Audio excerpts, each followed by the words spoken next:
السلام علیکم۔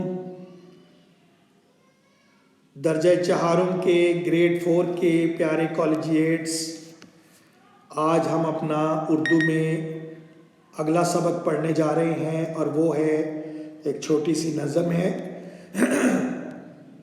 جسے فہمیدہ ریاض نے لکھا ہے۔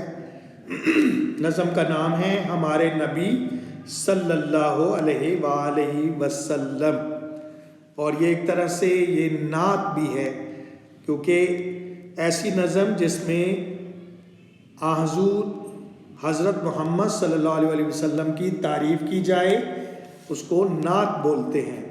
تو بہرحال اس نعت کا انہوں نے عنوان دیا ہے ہمارے نبی صلی اللہ علیہ وآلہ وسلم۔ اس نظم میں جو نئے الفاظ ہیں یہ لیفٹ سائڈ پہ دیکھیے۔ پہلا لفظ ہے پیکر۔ پیکر کہتے ہیں شکل و صورت، ٹھیک ہے، پیکر شکل و صورت۔ دوسرا لفظ ہے گونج۔ گونج کا مطلب ہوتا ہے تیز آواز۔ اور تیسرا لفظ ہے جگ۔ جگ کہتے ہیں زمانے کو۔ جگ برتن بھی ایک ہوتا ہے، لیکن یہاں پہ اس نظم کے اندر جگ جو ہے وہ اس کا مطلب ہے زمانہ، جگ۔ تو آئیے ان الفاظ کو آپ نے بطور املا کے الفاظ کے لکھ لینا ہے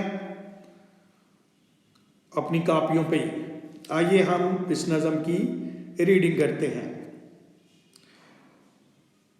یہ جو تصویر میں گولڈ رنگ کا پہیا سا بنا ہوا ہے، یہ نبی پاک کا جو روضہ ہے اس کی جالی کے اوپر لگا ہوا ہے، ٹھیک ہے۔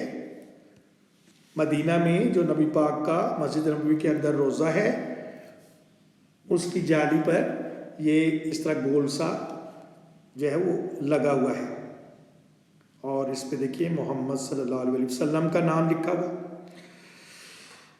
آئیے نظم کو پڑھتے ہیں۔ بات کے پکے قول کے سچے اچھے نبی صلی اللہ علیہ وآلہ وسلم ہمارے۔ نبی کی تعریف کرتے ہوئے فہمیدہ ریاض شاعرہ کہتی ہیں کہ ہمارے نبی اپنی بات کے پکے تھے، قول کے سچے، جو بھی بات کہتے تھے وہ سچ کہتے تھے۔ بات کے پکے ہونے سے مراد کیا ہے؟ جو وعدہ کرتے تھے وہ توڑتے نہیں تھے، پورا کرتے تھے اس کو، اور جو کہتے تھے سچ کہتے تھے، اور بہت اچھے نبی تھے ہمارے۔ اسی وجہ سے ان کے سچ بولنے کی وجہ سے وہ اپنے مکہ میں اور نبوت سے پہلے بھی وہ صادق مشہور تھے۔ صادق کیا ہوتا ہے؟ سچ بولنے والا۔ اسی لیے ہیں ہم کو پیارے سب کی آنکھ کے تارے۔ نبی پاک کی اچھی خصوصیات کی وجہ سے وہ ہمیں بہت پیارے ہیں، اور سب مسلمانوں کی کیا ہیں؟ آنکھ کے تارے۔ آنکھ کے تارے ہوتا ہے محبوب، پسندیدہ، منظور نظر۔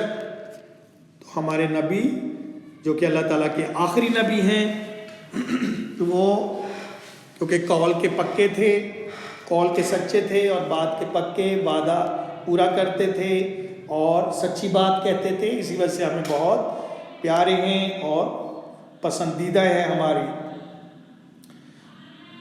جو سچائی رب نے بتائی کھل کر سب سے کہہ دی۔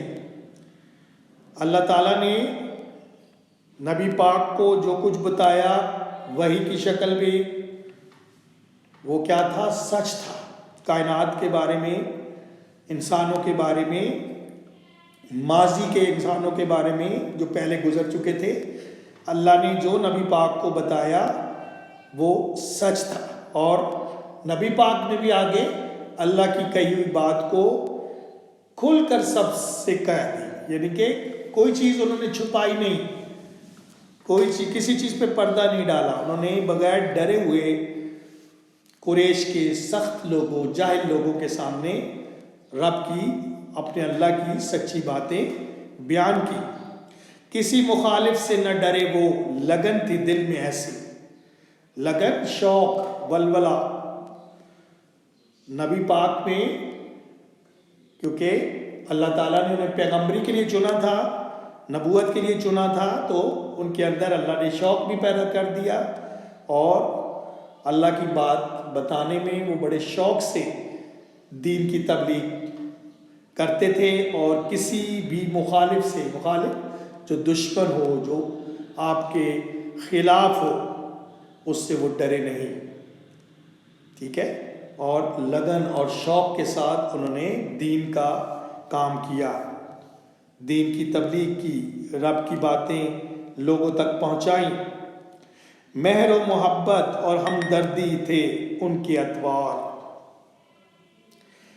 مہربانی، محبت، پیار، خلوص اور ہمدردی، دوسروں کے لیے اخلاص کا جذبہ، دوسروں کے لیے رحمدلی کا جذبہ، ہمدردی تھے ان کے اطوار۔ اطوار بھی طور طریقے، نبی پاک کے طور طریقے کیا تھے کہ سب کے لیے ان کے اندر مہربانی تھی، محبت تھی اور ہمدردی تھی۔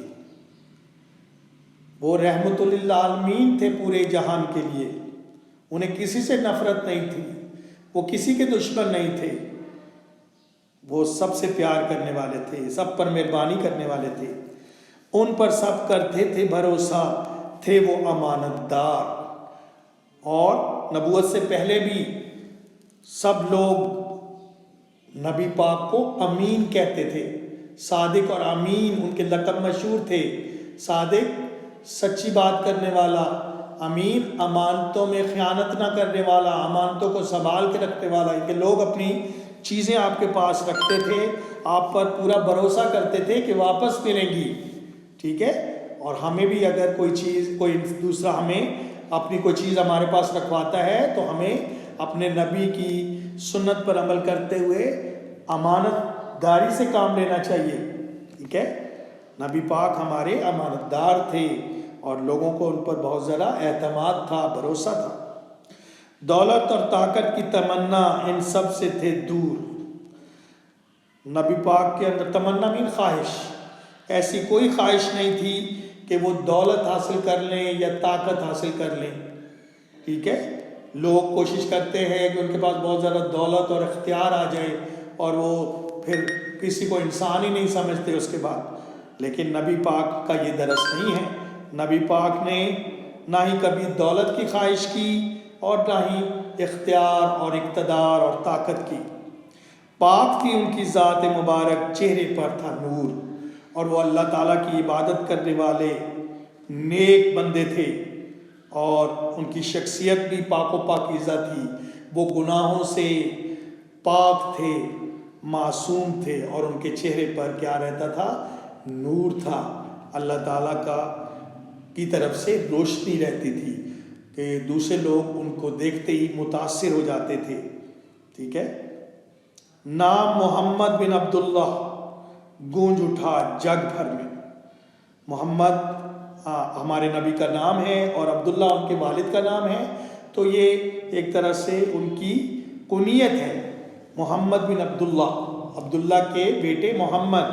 عربوں میں اس طرح نام رکھنے کا رواج تھا، تو ان کا نام محمد بن عبداللہ پوری جگ میں، پورے زمانے میں جو ہے وہ گونج اٹھا۔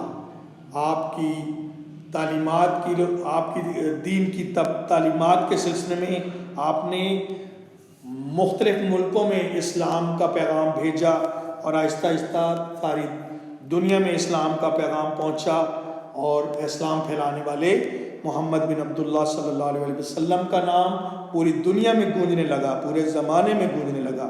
ایک شخصیت بنی مثالی انسانوں کی نظر میں، اور انسانوں کی نظر میں تمام انسان اگر کسی شخصیت کی مثال دیتے تھے تو وہ کون تھی؟ حضرت محمد صلی اللہ علیہ وسلم۔ آپ کی شخصیت، آپ کے کردار، آپ کی شکل و صورت، آپ کے قول و فعل، ہر طرح سے آپ انسانوں میں مثالی تھے، اور باقی انسان جو ہے وہ آپ کی مثال دیا کرتے تھے کہ سب کو کیسا ہونا چاہیے؟ حضرت محمد مصطفیٰ صلی اللہ علیہ وسلم کی طرح۔ ہمیں بھی اپنے نبی صلی اللہ علیہ وسلم کی باتیں جو ہے وہ توجہ سے پڑھنی اور سننی چاہیے اور ان پر عمل پیرا ہونا چاہیے۔ Thank you students. آج